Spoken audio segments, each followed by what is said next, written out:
Welcome back, everybody. Derek Sue, your East Oakland advocate. Well, in my last vlog, I spoke about some of my martial arts training and some of my special energy training, which is called Chi. And so I'm going to I'm going to expound upon something that is just not covered here in the teachings in America, and these are vital elements that I learned and I practice to get me to where I had the level of consciousness that allows me to contact and be in touch with the universe, so to speak. In For those of you that liked the movie Star Wars, and who doesn't like Star Wars? Because if you look at how the movie plays out, it's our life. It's everybody's life. You start out a very simple, humble life. You get motivated some point in your life. Then you begin the training. And then at some point in your training, you either move on and continue that training, or you do like Luke Skywalker, which cut his training short. I did that also, and it had devastating consequences for me mentally, and but it was also part of what I needed as a deja vu moment, like I mentioned, and that was a marker, a crossroad for me, and that crossroad uh, was everything, and how I determined that. I had already predetermined that long in advance of that moment. But yet I go back to my martial arts training. I started my martial arts training very early on, in fact, at 8 years old. And it was not the traditional martial arts training that you find here in America. I mean, this is why a lot of martial arts specialists here in America get their ass handed to them on the street, because while they're really good at what they do, and they can be the top of their class, and their discipline, and be one of the most dangerous people in a UFC fighting or MA fighting type competition, or competition that goes on worldwide. But yet, when it comes to actually fighting in the street, there are many, many that get their butts handed to them or killed in the process, even though they're highly skilled. And that's where the difference is. When we train outside of America, where we have a lot of rules, and again, you're trained inside of a very tiny box, and that box does not actually prepare you mentally for the real world and what is likely to happen in a real world situation. And so they train you in a controlled environment, which is the ring. And so you have an opponent, but that opponent is not of the same mindset that you're going to possibly encounter out on the street. And that's the big difference. And that's why a lot of people in martial arts are seriously injured or hurt, because they have not fully trained for this. And that was the difference of the style that I was trained in. I was trained in what is today referred to as a Hong Kong style of martial arts training. And what that is full contact, full pain. Bruises are common, and broken bones are possible. That's the kind of training that I started with, and I was brought up in. And so not only are you training physically to defend and protect yourself, but also to strategize ahead. It makes you think ahead. I'll tell you, pain is an incredible motivator. And growing up during my early years, while they're tempering me by fire, and I was having my butt handed to me in that 1 hour almost every weekend. And the moment that I stepped inside the sensei's class, I was on defense and offense at the same time. And so that that kept your mind sharp, because if you didn't have your mind sharp and you weren't focused on there, the moment you walked in the door, you could be in serious pain. And the other thing is, I learned high respect for my sensei. My sensei, actually, sensei is for a different type of martial arts. Mine is actually a Sifu. And so let me correct that. My Sifu did not tolerate my smart mouth at the time. I made some smart mouth comments to my Sifu, and let me tell you, I paid. I paid with breath and pain. And so that's where I learned, number one, to be silent. You learn that real quick. Don't open your mouth. Even if you have something to say, don't open your mouth unless you're asked. And so that was one of the disciplines that I learned very early on. And it at times, it has saved my butt.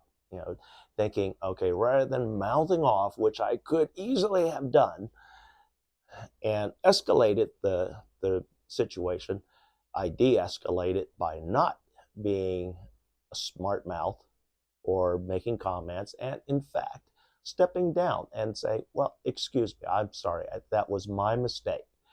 And so, I do everything possible to diffuse the situation whenever possible, because that's the way that we're trained. We're not trained to abuse our skills. And our skills, we are serious modern day warriors on this. And you don't see this kind of training in America. But yet this was the kind of training that I received during the 60s and 70s right here in the Bay Area. And during it was also a time where it was an up and coming sport and self-defense. And so one of the things that I want to say, I got to a point in my training where my Sifu said, I can't do any more for you. You have reached the pinnacle of what my knowledge allows. And so you have to seek out another Sifu to move forward. And my Sifu at the time had advised me to seek out the next level, because on the physical realm, I was already there. I was very dangerous. I was highly skilled. And so now I needed to prepare mentally. And so if you go back to the Star Wars movie, Luke Skywalker went off for mental training and attaining his skills, if you remember. And one of his in that one, his teachers, his sensei, was Yoda. And so today I identify as that little character Yoda. Even way back then, I identified as Yoda, not as Luke Skywalker. And I'll tell you why. Because all through my life, I've been that little green guy in the room that you either loved me or you really hated me. And when I first entered into public school system, everybody hated me. So I identified with Yoda. And then if you remember, he attained a lot of skills, and then he had a lot of protectors and teachers along the way through the Mandalorian series. Those Mandalorians were my uncles, my uncle's friends who had special skills that were passed on to me that don't get passed on today, because there's nobody truly worthy of passing that on. So familiar scene, doesn't it sound like? Because now who is worthy enough for that kind of universal knowledge. And so I'm not saying I'm the all-knowing, but I train in meditation. And that meditation we refer to as chi, C-H-I, chi training. And that gets us in touch with the world and the energies all around us. We become one big energy, and then your awareness and your wokeness is highlighted. But it doesn't happen overnight, and it takes a very long time through meditation, also through a proper sensei of meditation. And examples of that is like the deep meditation in yoga, because you see some of the really incredible things that yoga masters are able to do and achieve. And so that is a second level of awareness that exists. And there are five levels of awareness and Zen, but I'm only going to talk about the ones that are easily explainable here. And so we talked about the first one, Bampu. That's what is referred to as Bampu, B-O-M-P-U, Zen, and that's ordinary consciousness. And then next in line, and Bampu, some examples of Bampu Zen would be martial arts training and Western meditation, because Western meditation is very different from Eastern meditation. And so I am practicing Eastern meditation, not Western meditation. And so moving on, and that brings us to Judo. Judo is outside way, and that has more religious and philosophy ties rather than the ties to Buddhism. And my personal tie to Buddhism was my father. My father was Buddhist through his entire life. And so that's what also caused a lot of controversy between my father and I, because I violated everything about his religion in Buddhism. And while he didn't know the details, he knew I was violating what his beliefs were. And so that created a lot of issue. And my upbringing was very different. So moving on, the next one is Shoto. Shoto Zen, which is very different. And in fact, you can look up, just Google it, Shoto, S-H-O-T-O, and then we have Daijo, D-A-I-J-O, and Saijojo. So look up those different types. They're very different. And once you've achieved all five of these Zens, it is incredible the power that one has, and the clarity and the vision that is offered. And through achieving all of those five Zens, that is how I was able to connect with the universe. In fact, while some may see it as a very huge blessing and a rare blessing, it is also a curse at the same time, because once you've achieved that level of awareness, it is very difficult to turn off.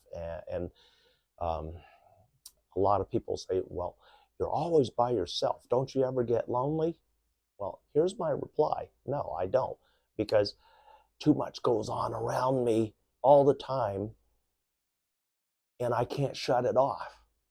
So it's, but I can control it. I can control and allow in what I want to hear or sense. This is, for a lot of you, this is referred to as a third eye, and sixth sense, mind reading, mind control. It's your aura. And so, like I said, there's times that it is just so exhausting because so much can go on, and so I try and keep my environment, my wherever I am at.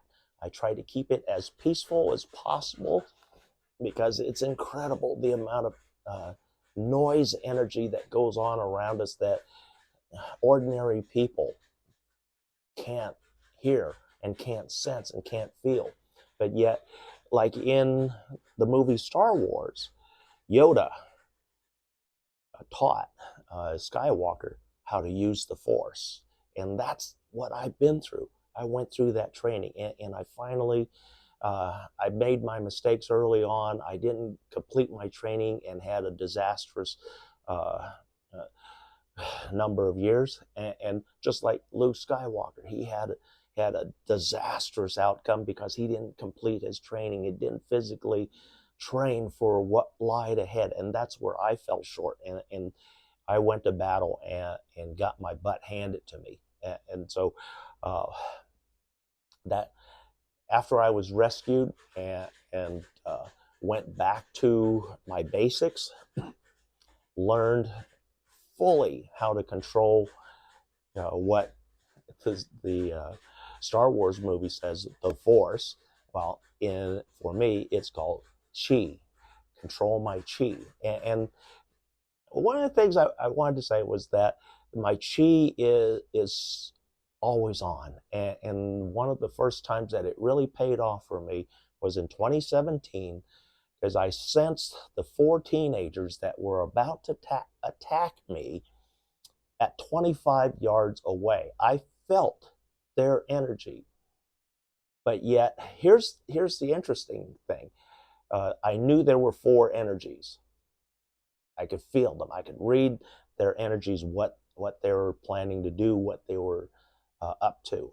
But yet, by sight, there were only 3 shadows that were thrown on my shelter. But yet, I knew that there were 4. And then, finally, I was able to safely navigate that situation, and nobody was injured or killed in that situation, but came within a split second of that, because when one of those teens came in to move forward on their task at hand, which was to rob, beat, and kill me, when he came into my tent, he unzipped the zipper. When that head came in, he was looking down the barrel of my gun. And yeah, he disappeared pretty quick. And so that was one of the times where if I wasn't prepared, if I couldn't read that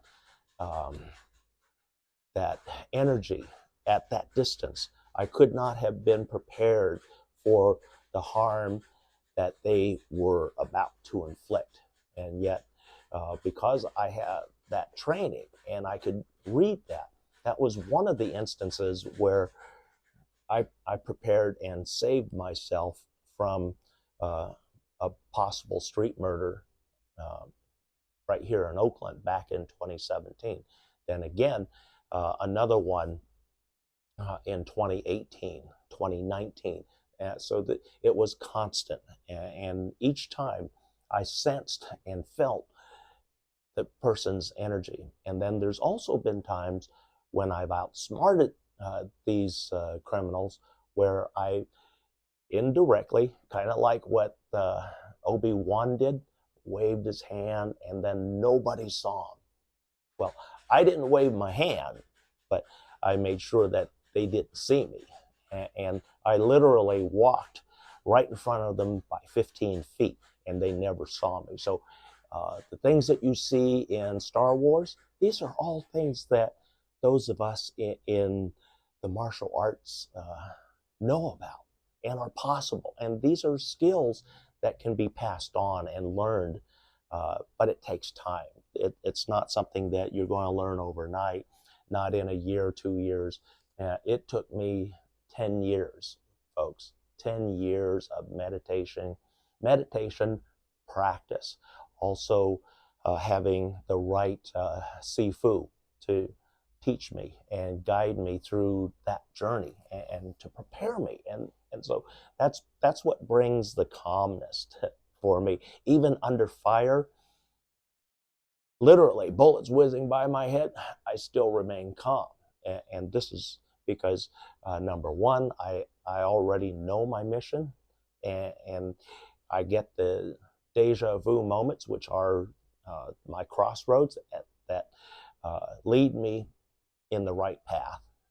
And so by listening to those deja vu moments, even at times when they don't make sense, those are the road maps, the road signs that help you along your path, the missions, to where your destiny lies.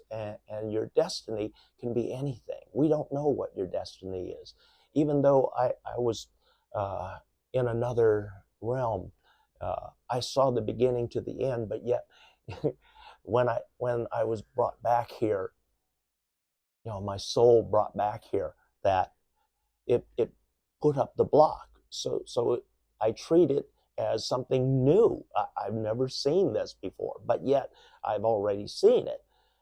And then when I need to make an important decision, those are the moments that deja vu shows up and lets you know, okay, why did that? Okay, that must mean it's not a good decision, or something happened and it makes it a good decision. And so those deja vu moments are very important, even if you don't recognize them, because they're part of your path that is already destined for you.